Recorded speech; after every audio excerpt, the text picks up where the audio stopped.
Olá, paz seja sobre a sua vida, que Deus te abençoe em nome de Jesus Cristo. Sou eu, Pablo Ribeiro. Você está aqui na nossa série de vídeos. Essa aqui é o vídeo número 4, que a gente vai estar comentando hoje o capítulo de número 3 do nosso livro, O Extraordinário. Aqui o lançamento, nosso livro que foi lançado agora, há pouco tempo, fresquinho, ó, acabou de sair do forno, julho de 2024.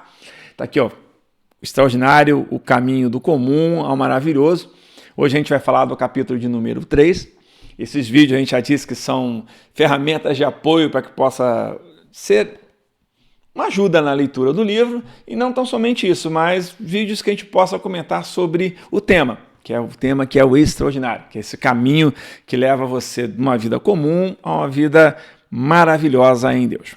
Vamos lá, a gente começou essa série de livros, de vídeos, né, fazendo o primeiro vídeo fazia uma introdução. Nos vídeos seguintes a gente fez uma apresentação do primeiro capítulo. A gente vai fazer todos esses vídeos nessa sequência dos capítulos. O primeiro capítulo, que a gente fala a respeito do solo infértil do comum, porque na verdade o livro, ele é, como eu já disse, ele é uma declaração de guerra ao comum. Então no primeiro capítulo do livro a gente vai lá e vai apresentar o nosso inimigo, que é o comum. A gente vai desmascarar o comum, primeiro capítulo, vai fazer uma breve apresentação do que ele é e mostrar como ele é ruim na nossa vida, como ele sempre foi ruim na vida da história humana, desde o início da criação até o dia de hoje, como o comum é uma coisa ruim. A gente desmascara como o comum é.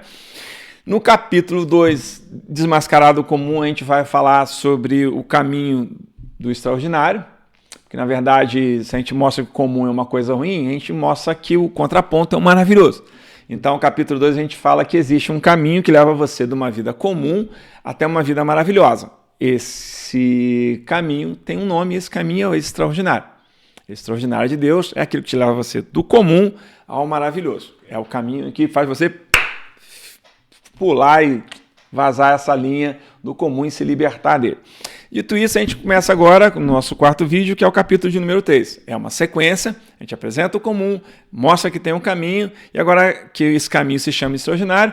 E no capítulo de número 3, nós vamos falar a respeito desse camarada aí que é o extraordinário. Nós vamos aprender como é que o verdadeiro extraordinário de Deus nasce na nossa vida. A gente vai aprender aqui, a ideia aqui é aprender a identificar quando uma ideia, ela realmente é um extraordinário nascido em Deus. Vamos lá? A gente já vai usar a metodologia que a gente está fazendo, a gente vai fazer sempre com uma apresentação de slide. Vou colocá-la aqui para você ver. Você que está acompanhando já tem visto que essa apresentação aqui, deixa eu botar aqui para você, ó, essa aqui é o que a gente tem usado. A gente tem, ó, que já fez desde a introdução do livro, já passou por primeiro capítulo, pelo segundo capítulo, pela introdução, primeiro e segundo capítulo, solo infértil do comum, o caminho maravilhoso. A gente fala a respeito desse final maravilhoso, que é o maravilhoso, e agora o capítulo de número 3, que a gente vai começar aqui, que é a chamada Gênese do Extraordinário. Então, a ideia aqui, deixa eu botar eu aqui, isso, melhor aqui para a gente conversar. A ideia desse capítulo de número 3 é mostrar a diferenciação entre um extraordinário nascido em Deus e de uma boa ideia, que as pessoas às vezes confundem com o extraordinário, que às vezes nasce na pura vontade do homem. Porque assim, nós apresentamos lá deixa eu voltar aqui, nós apresentamos lá no capítulo de número 1, o comum, depois no capítulo 2, apresentamos o extraordinário. E dissemos assim, ó, o extraordinário é aquilo que faz você alavancar a sua vida rumo ao maravilhoso de Deus. E nós lá mostramos aqui uma linha, lá fizemos um gráfico, lá mostramos o que é o normal, o que é o comum, e mostramos que o extraordinário é justamente essa atitude, essa ação, esse pensamento, que vai levar você a romper essa linha do comum e do normal em direção às virtudes. A gente fez lá a virtude, fez os vícios, o normal, o comum, e o extraordinário como sendo uma seta que faz você voar, passar, estourar, passar esse campo dessa vida normal e leva você a uma vida extraordinária. Só que, assim, como a gente vive no nosso dia a dia entre o comum e o normal, muitas das vezes quando as pessoas têm uma atitude assim fora da, que a gente costuma dizer assim, fora da caixa, fora da linha, a gente costuma ver pessoas com ideias assim, pô, maravilhosas. A gente está cercado, se você olhar para o mundo, às vezes você está cercado de pessoas maravilhosas, com atitudes maravilhosas, seja lá no esporte, você vê que tem jogadores, esportistas que são assim, totalmente fora da linha, fora da curva, os caras são totalmente extraordinários, certo? Às vezes você tem pessoas assim, às vezes você tem ideias, você vê pessoas que criam ferramentas, criam foguetes, o outro cara lá tem lá um foguete que sobe, desce sozinho, pousa sozinho no negócio. São pessoas que são extraordinárias, são pessoas que pensam acima da linha do normal e muito acima da linha do comum, voltada às virtudes.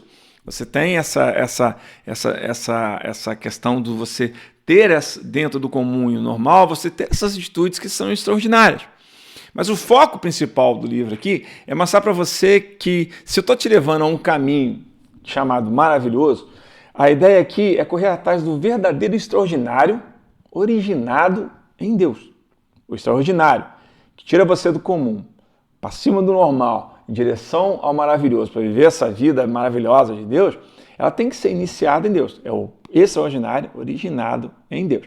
Então lá, vamos pegar lá, vamos abrir lá como a gente tem de costume, vamos ver o nosso slide, capítulo de número 3.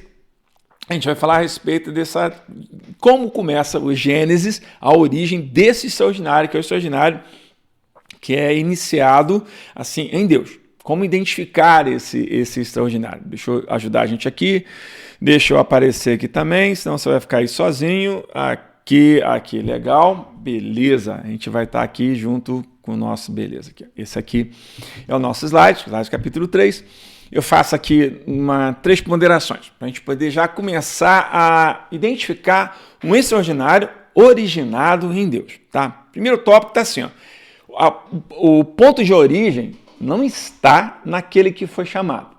Primeira ideia para você entender se o extraordinário que está acontecendo, se uma ideia que você teve, uma atitude que você está pensando em fazer, ou uma ideia que está assim, uau, ardendo no seu coração, se isso é um verdadeiro extraordinário de Deus, é saber se a origem disso está em você ou não. É aprender a identificar se isso surgiu de você ou não. Aqui eu digo assim, o ponto de origem não está naquele que foi chamado. Então assim, o verdadeiro extraordinário de Deus, ele não é uma grande ideia que você teve. Ele é algo que é revelado por Deus. É algo que surge em Deus e é entregue a você. Tá? Então já leva o segundo tópico que a gente está marcando aqui. Se você olhar, o segundo tópico é a total entrega e convicção do propósito. Nós já comentamos a respeito do propósito, que você recebe o chamado de Deus, se entrega ao propósito para viver o extraordinário. Então assim, o verdadeiro extraordinário não nasce na sua cabeça, ele não é uma ideia sua, ele é uma ideia de Deus colocada dentro de você a partir do instante que você se entrega ao propósito que Deus tem na sua vida. E isso é a grande sacada do negócio. Não surge em você, e surge em você a partir de um instante de total entrega. Tá? E o terceiro tópico é o seguinte, é a dependência da intervenção direta do Espírito Santo. Primeira coisa, não surge em você, vem depois que você tem uma total entrega às coisas de Deus, e por final, ele depende totalmente de uma intervenção direta do Espírito Santo de Deus. Esse é o verdadeiro extraordinário que surge em Deus. Não é uma ideia surgida na sua cabeça, ela só vem quando você se entrega totalmente a Deus, e ela é totalmente dependente de intervenção direta do Espírito Santo de Deus. Essa é a grande questão, é o grande ponto de você entender quando alguma coisa é um extraordinário de Deus ou não, ou só é uma grande boa ideia que você tem. Só que é seguinte, a gente vai falar mais para frente lá nos perigos do extraordinário, que a gente até fala que de boas ideias o inferno está cheio, sabe? Então, já aqui, para a gente evitar gastar muita energia numa ideia, num propósito, alguma coisa, e descobrir mais tarde que essa coisa não era um grande extraordinário de Deus, é a gente aprender a identificar logo bem no começo. Então, essas três ponderações para a gente não nasce em você, só vem depois da entrega absoluta ao Espírito Santo de Deus e depende totalmente do Espírito Santo de Deus agir na sua vida, beleza? Dito isso, eu vou apresentar aqui, eu vou colocar na apresentação de slide aqui, eu vou mudar aqui para o próximo slide, dentro do capítulo 3, eu criei uma fórmula, uma tabela para a gente poder usar assim. A ideia dessa tabela aqui é que a gente use ela na vida inteira da gente. numa análise de um livro bíblico, numa análise de uma história bíblica, na análise das minhas ideias, naquilo que eu estou pensando em fazer, se eu vou cantar, se eu vou falar, se eu vou pregar, se eu vou mudar, se eu vou fazer alguma coisa, para saber se uma coisa é realmente um extraordinário, originário em Deus. A ideia, essa tabela nasceu com a ideia disso, de mostrar para você, ajudar, é uma ferramenta para te ajudar a identificar se o extraordinário, se aquilo que você nasceu dentro do seu coração, nasceu da sua vontade ou nasceu da vontade de Deus, tá? E como é que funciona isso aqui? Olha só, eu fiz aqui uma apresentação, assim, do lado esquerdo aqui, você vai ver aqui, ela é dividida em 5 partes. Você vai fazer basicamente 5 perguntas a você mesmo, a respeito da ideia, da ação, da atitude, do movimento que você chama de extraordinário. E a partir dessas 5 perguntas, dessas 5 questões, você vai analisar a origem dessas coisas dentro de você, para saber se ela é um maravilhoso de Deus ou não, tá? Fica assim, ó. Eu divido essas perguntas em motivação, fonte, manifestação, alcance e legado. Tá? Se você pegar... Cadê você? Vou voltar aqui. Se você pegar lá, bati aqui, se você pegar lá o capítulo de número 3 do livro, você tem lá, você vai ver lá, você consegue ver se eu consigo botar para você ver. No capítulo 3 tem essa tabelinha lá, você vai achar o capítulo 3 do Extraordinário, tem essa tabelinha lá para você fixar, ajudar você a ficar lendo ela e ajudar a fixação disso aqui. A ideia aqui é o seguinte, tá? Eu vou exemplificar, vou dar um exemplo bíblico aqui, que está no livro, faz parte de alguns exemplos que eu uso lá, e esse é o principal exemplo, então vai o spoiler do livro, mas para que a gente possa entender como funciona, a gente vai conversar a respeito disso, tá? Você vai pegar uma ideia que você tem, uma atitude que você tem, ou uma atitude que você está seguindo alguma coisa, e vai aplicar essa fórmula aqui, tá? E vamos começar a fazer perguntas. Motivação é certa? A fonte está certa? A manifestação está certa? O alcance está certo? O legado está certo? Não, então vamos lá. Eu proponho lá no livro, no capítulo 3, a história de Davi. O rei Davi, quando tem a brilhante ideia de construir o templo. Ele está lá em Jerusalém, no palácio dele, está tudo muito bem, está tudo muito tranquilo. Aí um dia ele pensa assim, poxa, eu vivo num bom palácio, num bom lugar, mas a arca do Senhor está lá numa tendazinha lá, não está certo isso. Aí ele chama Natã, que é o profeta, olha só, 2 figuras, o rei Davi e o grande profeta Natã. São 2 pessoas assim, indiscutivelmente, pessoas de Deus, tá?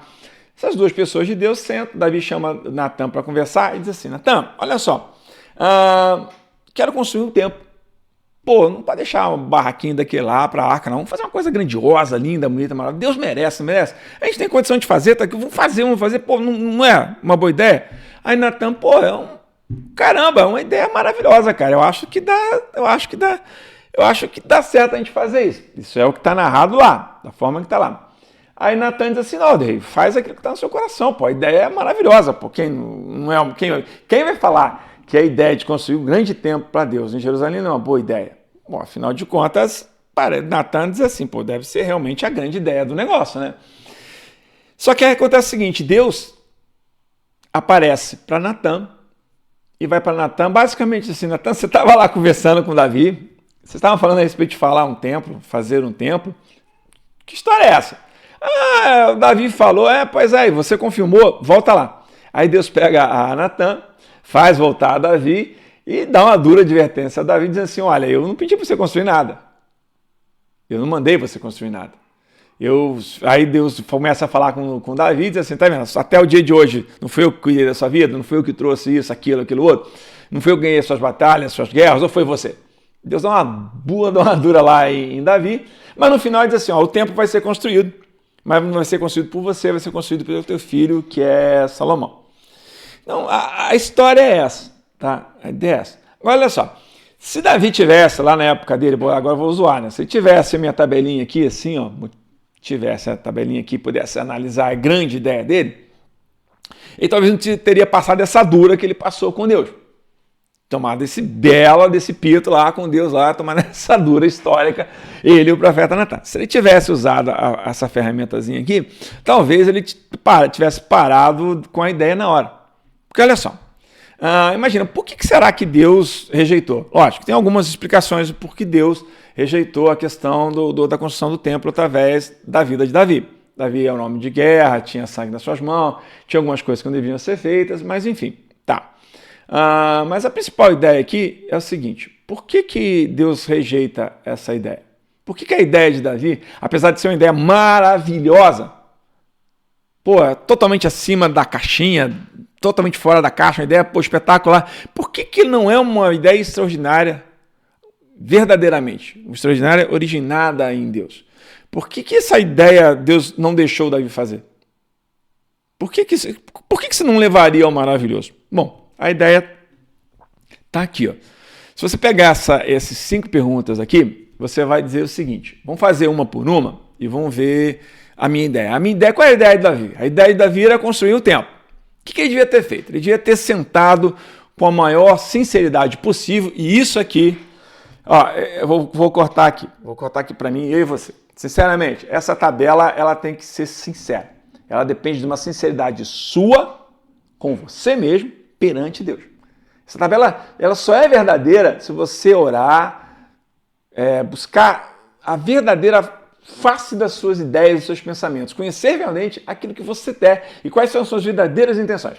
Essa tabela exige da gente, exige de mim, de você, sinceridade plena e absoluta perante Deus. Porque olha só, vou botar ela aqui de novo, apresentação slide, vou aparecer aqui do lado para a gente conversar. A primeira pergunta que você deve fazer, ou que Davi deveria fazer, que a gente deve fazer é o seguinte, qual é a verdadeira motivação disso ideia aqui? A motivação, eu digo aqui, essa tabelinha diz assim, você tem aqui, quando for divina e quando for humana. A motivação para construir o templo. Olha só, Davi mostra que até a motivação era uma motivação boa, uma motivação correta. Ele está querendo zelar pelaquilo que é de Deus. É um zelo pela palavra de Deus. Que Deus cuidaria do seu povo, que Deus manteria a presença dele com o povo. Então, na verdade, a questão de construção de um templo, ela tem até uma motivação real. É uma motivação que tem um zelo pelas coisas de Deus. Davi está dizendo, aquilo lá está largado lá, aquilo lá é a promessa de Deus. Não tem que estar daquele jeito. Eu sei que pela palavra prometida a Deus, a arca não pode estar abandonada. Então, na verdade, existe a verdadeira motivação, que é o zelo pela palavra de Deus. Só que é o seguinte, motivação basta. Dá um silêncio aqui. Agora, mas a motivação está certa? Então vamos fazer. Não, calma lá. É só o primeiro passo. A motivação está certa? É uma verdadeira motivação sincera com a palavra de Deus? Então é legal. Então já é um passo legal. Essa coisa deve ser realmente um extraordinário de Deus. Só que a gente passa para o segundo passo. A gente vai para o segundo passo e vai falar a respeito da fonte. Aí que começa a dar um negócio errado para Davi. De onde é que surge a ideia de construir o templo? A Bíblia diz que Davi está lá, sentado, olhando a situação, ponderando como homem, ponderando como rei, chama a Natan e conversa a respeito da situação. A fonte ali foi uma conversa humana. Sabe? Foi aqui o que eu digo que foi a sabedoria humana. Foi um homem olhando e vendo uma necessidade para ser atendida. É uma grande sacada, uma grande genialidade. Está ali. E ele pensa assim, nós temos que construir. A gente consegue construir isso. Isso é maravilhoso, cara. Isso é uma ideia assim legal. Eu tive uma grande ideia aqui. Isso estava aqui. Em momento nenhum o texto diz assim, que Deus desceu do céu e falou com Davi. Não. O texto mostra claramente que a fonte aqui, ela não provém de Deus. Ela provém de 2 homens. Homens santos, homens sinceros, homens tementes, que têm uma verdadeira motivação, zelo pela palavra de Deus. Mas olha só, vou até pular aqui, vou dar spoiler de vez. É aqui, nem toda ideia extraordinária resultará em algo divinamente maravilhoso. Nem toda ideia extraordinária vai resultar em algo maravilhoso. Porque às vezes o extraordinário aqui é só um extraordinário humano. E não é isso que a gente tem que correr atrás. A gente tem que correr atrás do extraordinário originado em Deus. E o extraordinário originado em Deus, ele tem a motivação pela palavra. Mas a fonte é uma intervenção do Espírito Santo. Foi isso que Deus cobrou a Davi. Natan, volta lá. Natan, volta lá, conversa com Davi e diz assim, eu mandei você fazer? Houve uma intervenção do Espírito Santo, Deus, eu desci na terra, mandei você fazer? Não, eu achei uma ideia boa, mas de ideia boa, o inferno está cheio. Foi Deus que mandou fazer. Há uma orientação direta de Deus para que você faça? Buscou em oração, buscou em jejum, está dentro daquilo que você quer? Ou é simplesmente uma grande ideia que você teve? É uma coisa assim que seria natural que as pessoas fizessem? Porque afinal de contas, um tempo para aquela arca seria uma coisa natural. É uma grande ideia, é uma coisa natural, é uma sacada humana. Mas é só isso que ela é, uma grande sacada humana. E Deus fala isso para Davi. Está lá na história, Davi e Natan está lá. Deus chama, eu não mandei você fazer. Tudo que você fez até agora deu certo, eu mandei fazer. Isso eu não mandei você fazer. Então, olha só, faz somente aquilo que eu te mandar. Então, a ideia de Davi já morre aqui na segunda ideia. Já morre na segunda ideia, já acaba. Ele já tinha que parar aqui. E tinha que conversar com o Natan. Natan, uma coisa, Deus não falou nada, vamos embora. Essa é uma boa ideia, mas vamos esperar Deus falar. É o que ele deveria ter feito. Mas ele para, resolve fazer e toma duro de Deus, por quê? Na segunda parte do nosso, a fonte está errada. Aí Deus para a situação e toma dura e beleza. Agora vamos imaginar o seguinte, vamos fazer um exercício. Vamos voltar aqui. Vamos fazer um exercício teológico aqui, tá bom? Imagina que Deus não tivesse aparecido lá e não tivesse impedido Davi de construir o templo. Imagine só se Deus não deixa. Vamos começar a analisar se na nossa ferramenta a gente consegue enxergar que daria certo ou daria errado. Vamos lá, vou voltar aqui na apresentação de slide. Vamos supor que Deus não tivesse descido na terra, não tivesse falado com Natan e Davi continuasse a fazer isso aqui. Vamos ver se será que isso daria certo. Assim, usei ele pela palavra, ele pulou a segunda, que é a fonte, a intervenção, e depois ele vai começar assim. A próxima fase de uma grande, aquela ideia surgiu, uma orientada, e ele assim, então vou começar a fazer. Aí que eu chamo de a terceira pergunta, que é a manifestação. Quando você começa a fazer alguma coisa. A grande pergunta aqui é assim, como essa coisa começou a nascer? Começou a surgir dentro de você? Como é que ela começou a ser manifesta dentro de você?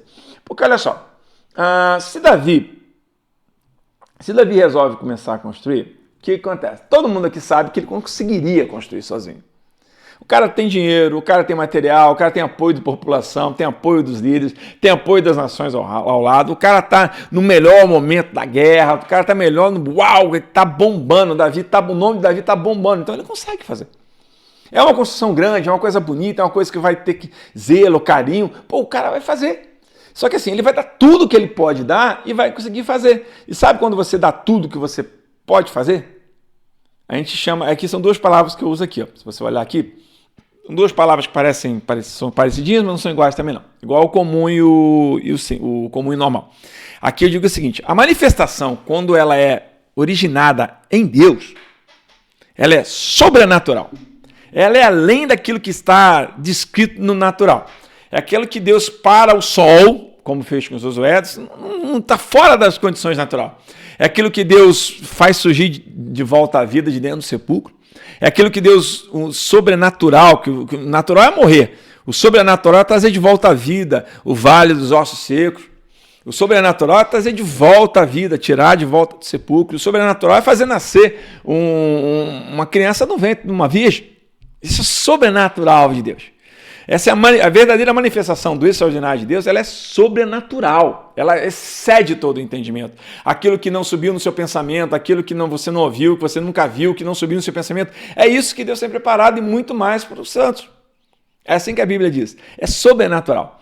Só que a manifestação, quando eu quero fazer alguma coisa, e às vezes eu estou num extraordinário que não é de Deus, igual Davi, se ele fosse construir o templo, ele não construiu, se ele fosse construir o templo por conta própria, ele ia dar tudo dele. Ele ia estar aqui, sobre-humano. Ele ia gastar todas as energias possíveis dele. Mas tudo que ele fizesse seria tão somente sobre-humano. Se acabasse o tijolo, se acabasse a pedra, ele ia vender tudo que ele tinha que vender, rodar o outro lado lá do deserto para conseguir pedra, ia trazer. Era tudo que ele podia fazer, mas nunca seria sobrenatural, porque não tem Deus fazendo. É só o homem dando tudo que ele pode. E quantas pessoas você vê dando tudo que pode, que você às vezes chama, a gente se engana. Às vezes a gente vê uma coisa que é uma força sobre-humana e está achando que isso é sobrenatural. Não, o sobre-humano é aquele do corredor de maratona que corre 40 km e não aguenta correr mais. Nos últimos 2 km ele não está nem correndo mais. É o sobre-humano, é o músculo, é a vontade, é tudo trabalhando sem o que seria possível para o homem. É sobre-humano. E Davi construiria, ele conseguiria fazer aquilo. E se ele constrói, a gente já começa a ver que não daria muito certo, porque não é uma orientação sobrenatural, é um sobre-humano. E se ele continua construindo, agora imagina, o alcance. Ele faz um templo lindo, bonito, maravilhoso. Esse templo dele, eu digo aqui assim, ele seria territorial e voltado a determinados grupos. Se Davi constrói o templo, imagina assim, se Davi constrói lá o templo de Deus, por conta própria. Gastou seu dinheiro, teve uma boa ideia, uma ideia humana boa, ele teve assim uma desculpa que aquilo era para Deus, conseguiu fazer com o seu esforço sobre-humano e agora ele consegue fazer. Imagina, se você morasse naquela região assim, no deserto, e passasse de longe, de longe você ia ver o templo. É grande, é bonito, é suntuoso, é uma coisa que de longe você vê. Então assim, se Davi constrói, o alcance daquilo ali seria para toda aquela região. Quem passasse naquela região iria fazer. Ia ficar sabendo que tem uma coisa bonita ali. O alcance de uma coisa, um alcance de um sobrenatural, uma doença ordinária humano, ela tem um bom alcance, ela tem um alcance, mas esse alcance é limitado no seu território. É voltado àquele grupo, ele seria a grande referência do povo judeu. Naquela época seria a grande referência dos hebreus, que ainda é o povo hebreu ainda, né? Davi, né? Ainda é a grande referência do povo judeu. Então você tem a grande referência daquele povo.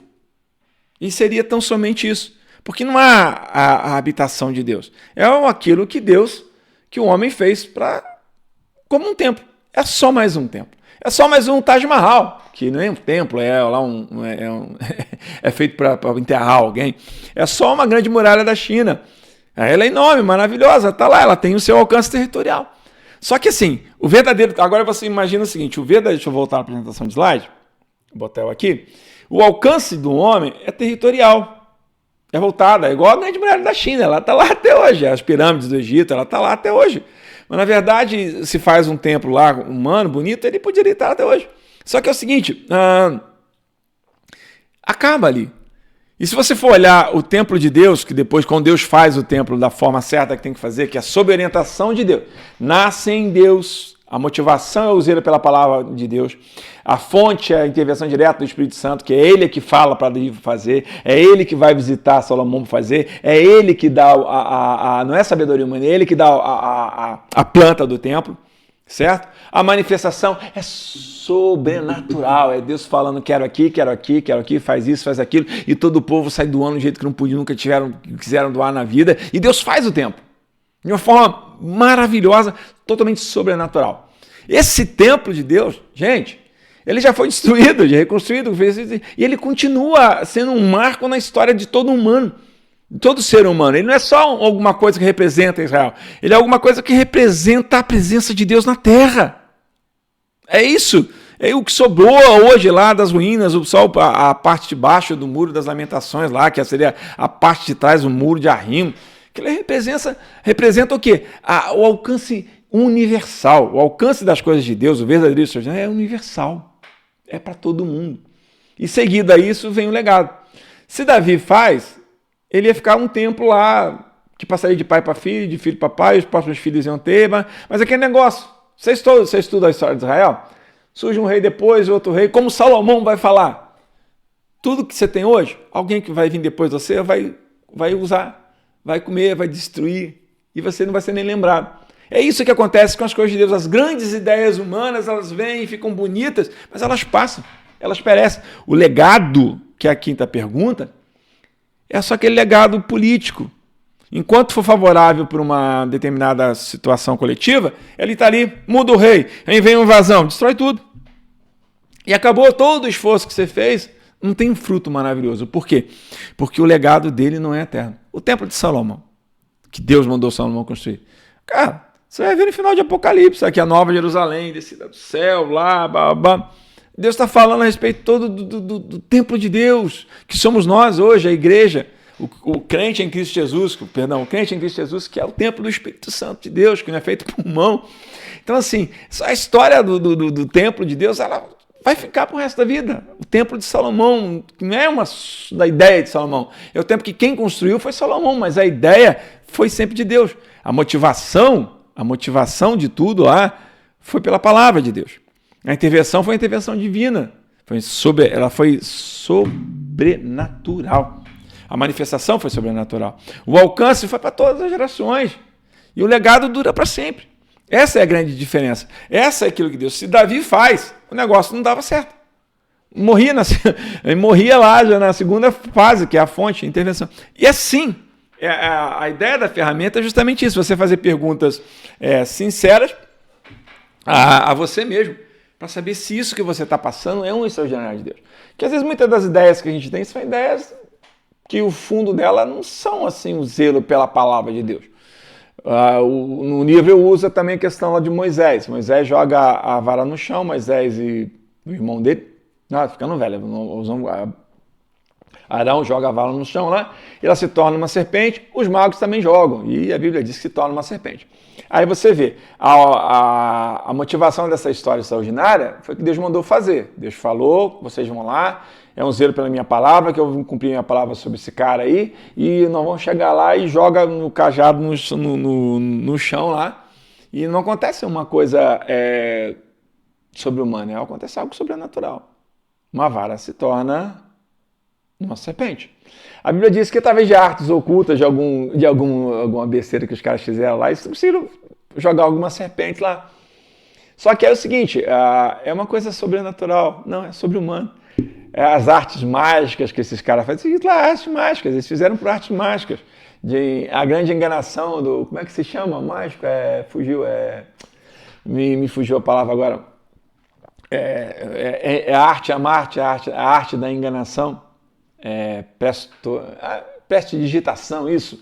É a arte de você iludir alguém. Aquilo que está lá, que Deus faz, tem uma orientação natural. Um homem sobre-humano.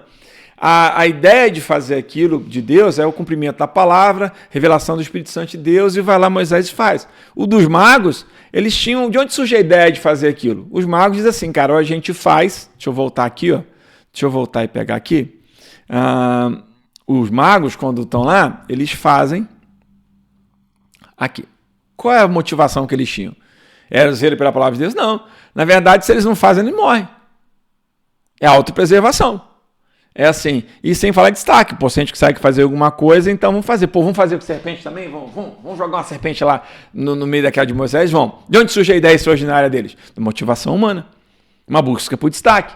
Uma busca por nome. Já imaginou se eles conseguem ganhar aquela batalha ali? Pô, eles vão ficar bem com o faraó na bagaça. Entendeu? Mas assim, busca por autopreservação. Por destaque, por poder. Então assim, você começa a dizer que é uma atitude... Os dois fazem aquilo, jogam e vêm serpentes. Só que um é movimentado, a motivação é em Deus, a outra motivação humana. Um faz por intervenção do Espírito Santo, outro faz por sabedoria humana, por você fazer esse negócio aí. Um faz por manifestação sobrenatural, que é transformar uma vara na frente de todo mundo, um pedaço de pau se transforma numa serpente, e o outro é uma sobre-humana, que com artes mágicas de enganação eles fazem aquilo. Então, usando essa ferramenta, você começa a perguntar para si mesmo se a sua atitude ela é extraordinária em Deus ou não, ou analisar aquilo que está acontecendo com alguém para tentar saber se é ou não um extraordinário nascido em Deus. Porque que barco que você está tomando? Porque o extraordinário de Deus tira você do comum, gasta toda a energia que você puder gastar, mas tem uma certeza. Você colherá os frutos do maravilhoso de Deus. Essa é a grande jogada, essa é o que da questão. O capítulo 3 do livro mostra como nasce verdadeiramente a gênese do extraordinário nascido em Deus. E essa ferramenta lá do capítulo 3, a ideia dela é essa. É você usar ela para fazer essas perguntas. A verdadeira motivação, se isso começou em mim ou não, se é um zelo pela palavra de Deus ou não, ou se eu só quero aparecer, ou se eu só tive uma grande ideia, ou se eu só quero algum tipo de, se eu fizer isso eu vou ficar bem, se eu fizer isso eu vou conseguir uma posição melhor, se eu fizer isso eu vou conseguir um dinheiro melhor, se eu fizer isso eu vou conseguir morar num lugar melhor, se eu fizer isso eu vou conseguir um destaque melhor. A gente tem que ser sincero com a gente tem que dizer assim, por que eu estou querendo isso? Qual é a verdadeira motivação por trás disso? Se ela é o zelo da palavra de Deus, segue em frente. Mas se foi o zelo pela palavra de Deus, mas a motivação não vem em Deus, não vem debaixo de jejum, de oração, de confirmação, falou com o teu pastor, falou com as pessoas que estão ao teu redor, conversou com elas, apresentou homens de Deus, bateu papo, conversou, quis saber, não é jogar papo fora, não, é conversar com homens e mulheres, pessoas espirituais a respeito disso. Para ter certeza que isso nasce em Deus, não é só uma grande ideia de sabedoria humana. Está começando a fazer as coisas, está acontecendo o quê? É de uma forma sobrenatural ou de uma forma sobre-humana. Geralmente, cara, as coisas acontecem dentro daquilo que você sabe fazer. Estão sempre perto de você. Deus vai começar a usar... Pedro, você vai ser um homem, pescador de homens. Ele já era pescador, então já tem uma ideia. Ele não ia mudar radicalmente o que ele faz. Já está dentro daquela ideia de pescar, de saber onde está o peixe, de usar a ferramenta certa, no horário certo, do jeito certo, e trazer o peixe. E cuidar do peixe. É assim que Deus faz. Ele já pega coisas que estão perto da vida da gente, já começa a usar. Isso é mais para frente, isso já no outro capítulo do livro, mas a gente já adianta aqui. É como o extraordinário em ação, que são os próximos capítulos dele. Mas assim, esse início, ele é um início em Deus, é do Espírito Santo de Deus, é algo revelado por Deus, é só uma grande boa ideia. E quando começar essa manifestação aqui, é sobre-humana ou sobrenatural? Você está fazendo muito mais do que as pessoas fazem e por isso que está dando certo? Ou você está fazendo e só está fazendo porque é Deus que está dando para você? Você conseguiu mudar de país, mudar de cidade, mudar daquilo porque você batalhou, ralou pra caramba e está conseguindo? Ou é Deus que te deu de uma forma sobrenatural aquilo que você tem? Se é sobrenatural, segue em frente, meu irmão. Não confunda, às vezes a gente consegue, você com o seu esforço consegue coisas maravilhosas. Não, consegue coisas extraordinárias. O maravilhoso é o maravilhoso de Deus. O sobre-humano não cabe aqui, cabe o sobrenatural. E o alcance, você está fazendo para quem? É só para a sua igreja? É só para a sua comunidade? É só para o seu grupo? O alcance que você quer é só esse? Não, o alcance tem que ser de Deus, é universal, tem que ser para todo mundo, para todas as línguas, povos, nações, em Samaria, na Judéia, para quem? Para lá, para tudo quanto é lado. Quando às vezes a gente batalha muito por uma determinada denominação. Eu sou fulano de uma determinação, eu sou dessa determinação, dessa denominação, então eu vou fazer isso dentro daquele molde. Que alcance é esse? É para alcançar a sua denominação? Não. Que você tem, o verdadeiro extraordinário de Deus é universal. Ele não surge em você nas suas ideias, vem de Deus, é entrega pelo Espírito Santo de Deus, é de uma forma sobrenatural e para alcançar todo mundo. E depois que alcançar, ele vai deixar um legado eterno. Seus filhos vão colher, os filhos dos seus filhos, e será bem-aventurado o homem que teme a Deus. Sentará ao redor da sua mesa os seus filhos, os filhos dos seus filhos, a primeira, a segunda, a terceira, a próxima geração, você vai colher aquilo que você plantou. As pessoas gostam da palavra geracional, geração e geracional. Então, o legado é para sempre. Até. Então, a ideia é essa, porque, voltar aqui para a gente acabar aqui, foi muito longo o vídeo, a ideia toda é você entender que nem toda ideia extraordinária resultará em algo divinamente maravilhoso. O maravilhoso que a gente está recebendo aqui é aquilo alcançado pelo extraordinário de Deus, aquilo que nasceu realmente no coração de Deus. Então, a ideia do capítulo 3 é mostrar como ele nasce, usar essa tabelinha. Eu acho que já deu, a gente já falou bastante, eu tenho quase meia hora, 40 minutos falando aqui com você. A ideia do terceiro capítulo é essa, de você entender como ter uma ideia de como nasce o verdadeiro extraordinário de Deus, usar essa tabelinha, vamos voltar lá, usar essa tabelinha aqui, motivação, fonte, manifestação, alcance, sempre para todas as suas ideias. Usar isso aqui para saber se é de Deus. Pablo, você teve uma grande sacada. Não, os homens de Deus sempre usaram isso aqui. Só está de uma forma gráfica que eu coloquei aqui. Isso aqui é conhecimento básico humano desde sempre. Isso aqui Davi teria que usar. Deus mostra para ele isso aqui. A conversa de Davi que vai ter lá com Natan, e que eles são repreendidos por Deus, eles deviam ter pego lá, vou comprar o livro do Pablo lá, vou ler o capítulo do número 3, se você tivesse lido lá, o capítulo número 3, ele ia ver assim, cara, seguinte, mano, a ideia é boa, mas aí, não foi Deus que falou com a gente não, eu acho que é uma ideia que a gente tem aqui, então, é melhor a gente segurar a onda aí, né? É melhor, Deus não falou nada, vamos esperar Deus falar. Se vocês estivessem lá, não compraram o extraordinário, você pode comprar. Merchandising. Tá aqui, tem um link aí para você poder adquirir. Mesmo que você não adquira o livro, tem os vídeos para você usufruir dele e ter uma ideia daquilo que é o verdadeiro e extraordinário de Deus na sua vida. Bom, eu vou ficar por aqui. A apresentação de slide a gente terminou aqui, 3. Deixa eu ver aqui, a gente está nela. Finalizou nela o extraordinário. Esse aqui é o spoiler para o próximo vídeo, que é o extraordinário em ação. Você aprendeu que existe um comum, aprendeu que existe um caminho que é o extraordinário. Está vendo como é que o extraordinário nasce, o verdadeiro extraordinário de Deus nasce na sua vida. E agora, no próximo capítulo, no próximo vídeo, a gente vai falar como, quando nasce o extraordinário, como é que ele está em ação na vida da gente. Mas, corta aqui, que isso é spoiler para você ver o próximo livro, o próximo capítulo lá e ver o próximo vídeo, né? Gente, isso aqui já é o vídeo de número alguma coisa aqui. Bota cá. Ele é o vídeo de número 4, então tem o próximo 5. Então a ideia é essa. Extraordinário, o caminho do comum ao maravilhoso. Aprenda a identificar aquilo que é o verdadeiro e extraordinário de Deus. Que você possa identificar ele e seguir. Se entregar, descobrir o que é de Deus, viu o que é de Deus, está dentro da palavra de Deus, se entrega, vai em frente, que a sua vida eu tenho certeza que será maravilhosa. Então, eu agradeço a sua paciência comigo, o seu tempo dispensado com esse vídeo. Que Deus abençoe a sua vida em nome de Jesus. Paz seja sobre a tua vida em nome de Jesus. Um abraço.